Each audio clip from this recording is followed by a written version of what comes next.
दोस्तों, बांग्लादेश के उप-10 प्रधानमंत्री शेख हसीना को देश के इंटरनेशनल क्राइम ट्रिब्यूनल ने पिछले साल छात्र आंदोलन के दौरान हुई हिंसा और मौतों के लिए मानवता के खिलाफ अपराध का दोषी माना है और उन्हें सजाए मौत सुनाई गई है।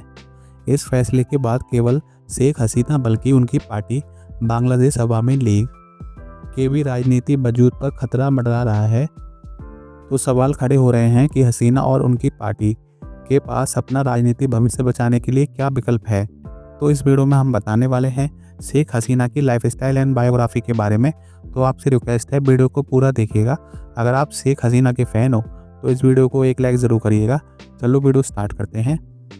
तो इनका फुल नेम है शेख हसीना वजीद और ये प्रोफेशन से पॉलिटिशियन है। इनका जन्म 28 सितंबर 1947 को Tungipara east Bangla dominion of Pakistan में हुआ। 2025 के हिसाब से आज इनकी 78 ईयर हो चुकी है। अब इनके फिजिकल स्टेटस देख लेते हैं। तो इनकी हाइट लगभग 5 फुट एंड 5 इंचेस। इनका आई कलर ग्रे और हेयर कलर ग्रे है। ये नेशनलिटी से पाकिस्तानी बांग्लादेशी हैं और रिलीजन से इस्लाम है। अब इनके एजुकेशन के बारे में देख लेते हैं। तो इन्होंने अपने स्कूल की पढ़ाई Azimpur government girl high school and college Dhaka Bangladesh से की और वहीं अपने आगे की पढ़ाई Begum Badrunnesa government girl college Dhaka से की। साथ ही अपने कॉलेज की पढ़ाई हैडन मोहल्ला कॉलेज ढाका ढाका यूनिवर्सिटी से की। एजुकेशन क्वालिफिकेशन में इन्होंने बैचलर ऑफ आर्ट किया हुआ है। दोस्तों, शेख हसीना की विरासत बगदाद इराक के एक मुस्लिम धर्मा प्रदेश शेख अब्दुल अवम दरवेश के जुड़ी हैं, जिन्होंने मुगल काल के अंत में बंगाल को अपना घर बनाया था। उनके पिता शेख मुजीबुर रहमान 1971 से 1972 तक बंगाल के पहले राष्ट्रपति रहे। कई इंटरव्यू में हसीना ने बताया है कि अपने पिता के राजनीतिक कार्यों के कारण उन्हें अपनी सुरक्षा का डर सताता रहा। बचपन में हसीना का पालन पोषण उनकी मां और दादी ने पाकिस्तान के तगीपारा में किया, जहां उन्होंने एक प्राथमिक विद्यालय में शिक्षा प्राप्त की। बाद में उनका परिवार ढाका चला गया, जहां वे शुरू में सैगुन बगीचा में रहते थे। हसीना को राजनीतिक अपने परिवार से विरासत में मिली थी। कॉलेज के दौरान उन्होंने एडन महिला कॉलेज में छात्र संघ 1966 से 67 के उपाध्यक्ष पद का चुनाव मोतिया चौधरी को हराकर जीता, जो बाद में उनकी राष्ट्रीय राजनीतिक पार्टी अवामी लीग में शामिल हो गईं। ढाका विश्वविद्यालय में पढ़ाई के दौरान हसीना महिला छात्रावास रोकेया हॉल में रहती थी। वह अवामी लीग का छात्र शाखा बांग्लादेश छात्र लीग की एक्टिव सदस्य थीं।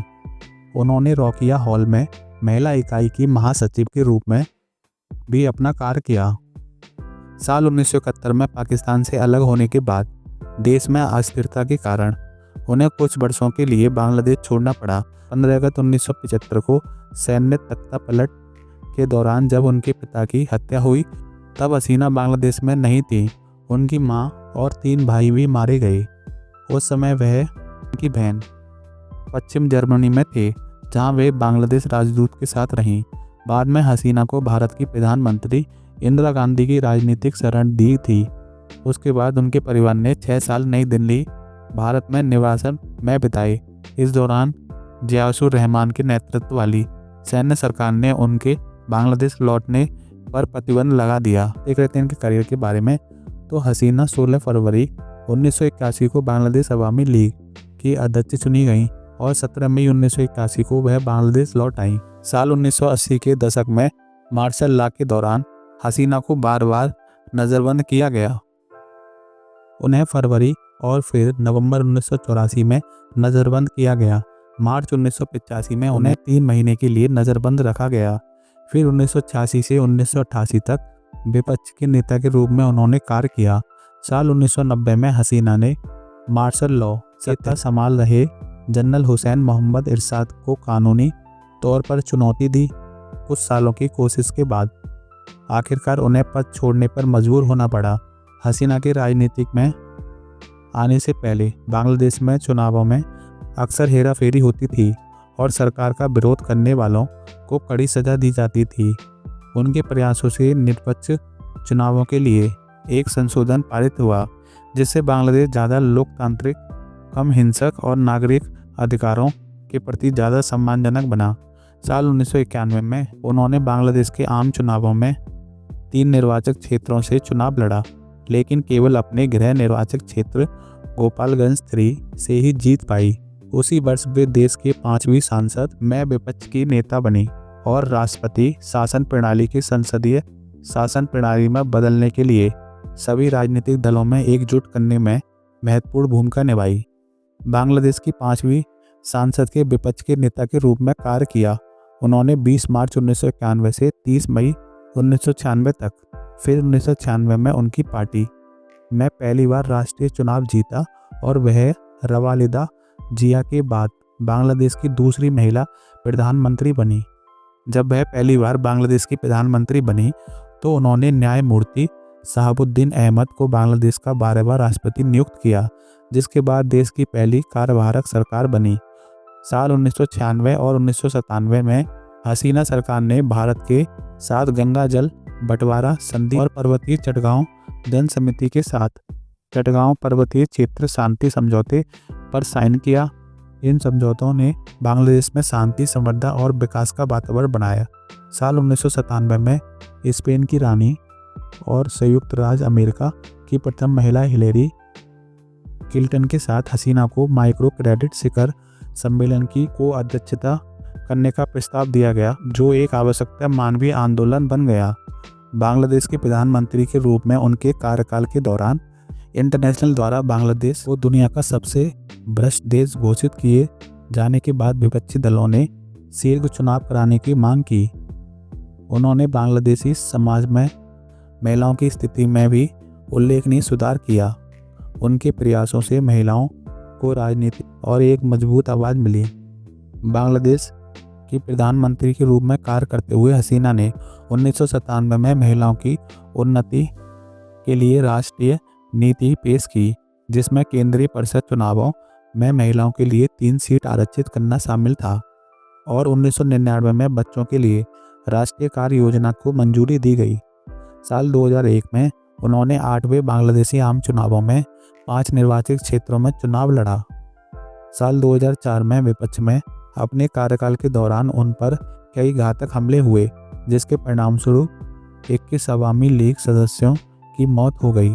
अक्टूबर 2006 में हसीना और अवामी लीग पार्टी ने लोगों बोईथा आंदोलन शुरू किया, जिसके तहत हजारों समर्थकों ने ढाका की सड़कों को नावों के हुक और चप्पू से अवरुद्ध कर दिया, जिससे हिंसा, तोड़फोड़ और लूटपाट हुई। मई 2007 में अवामी लीग के 19 सदस्यों पर इस्लामिक सोशल वेलफेयर काउंसिलिंग के कार्यालय पर हमला करने और लूटपाट करने का आरोप लगाया गया था, लेकिन जून 2011 में उन्हें बरी कर दिया गया। फिर 2008 में उन्होंने 9वें बांग्लादेशी आम चुनावों में 3 निर्वाचक क्षेत्र से चुनाव लड़ा और जीत भी हासिल की। उन्होंने 6 जनवरी 2009 को दूसरी बार बांग्लादेश के प्रधानमंत्री के रूप में शपथ ली। प्रधानमंत्री के रूप में उनका दूसरा कार्यकाल 2009 से 2014 तक रहा, जिसमें कई बड़े घोटाले प्रभावित रहे। जनवरी 2014 में हसीना आम चुनाव जीतकर तीसरी बार प्रधानमंत्री बनी, जिसका मुख्य विपक्षी दल बीएनपी के नेतृत्व वाला गठबंधन ने बहिष्कार किया था। इन चुनावों की व्यापक रूप से चुनावी तमाशा कहकर आलोचना की गई थी। साल 2018 में आम चुनावों में उनकी पार्टी ने 96% सीटें जीतकर उल्लेखनीय जीत हासिल की। इसके बाद वह बांग्लादेश की 10वीं प्रधानमंत्री बनी। साल 2018 में वह हसीना ए डॉटर टेल नाम से बांग्लादेशी डॉक्यू ड्रामा में दिखाई दी, जो उनके जीवन पर आधारित थी। हसीना का उल्लेख उल जजीरा की बांग्लादेश पर 64 मिनट की documentary all the prime minister man में किया गया था, जिसे 1 फरवरी 2021 को जारी किया गया। 26 अक्टूबर 2023 को उनके सबसे छोटे भाई शेख रसेल के जीवन पर आधारित एक एनिमेट फिल्म अमादेर छोटो रसेल सोना रिलीज हुई। हसीना ने इस फिल्म में स्क्रीन पे लिखी। 17 नवंबर 2023 को हसीना को सीबीसी टेलीफिल्म की documentary series the lift state अपने पिता शेख मुजब्बिर रहमान की हत्या पर चर्चा किया। शेख ने साल 2024 में बांग्लादेश आम चुनावों में गोपालगंज 3 निर्वाचित क्षेत्र से चुनाव लड़ा और जीत हासिल की। वह लगातार 5वीं बार प्रधानमंत्री रहने वाली प्रधानमंत्री बन गई। 1 जुलाई 2024 को ढाका यूनिवर्सिटी और अन्य संसाधनों के छात्रों ने नौकरी कोटा प्रणाली में बदलाव की मांग करते हुए सड़कें, रेल मार्ग अवरुद्ध कर दिए, जिसे वे अनुचित मानते थे। कर्फ्यू और सैन्य उपस्थिति के बावजूद विरोध प्रदर्शन जारी रहे, जिससे नुकसान और हताहत हुई। 5 अगस्त 2024 को हसीना ने बांग्लादेश के प्रधानमंत्री पद से इस्तीफा दे दिया और कथित तौर पर भारत में शरण मांगी।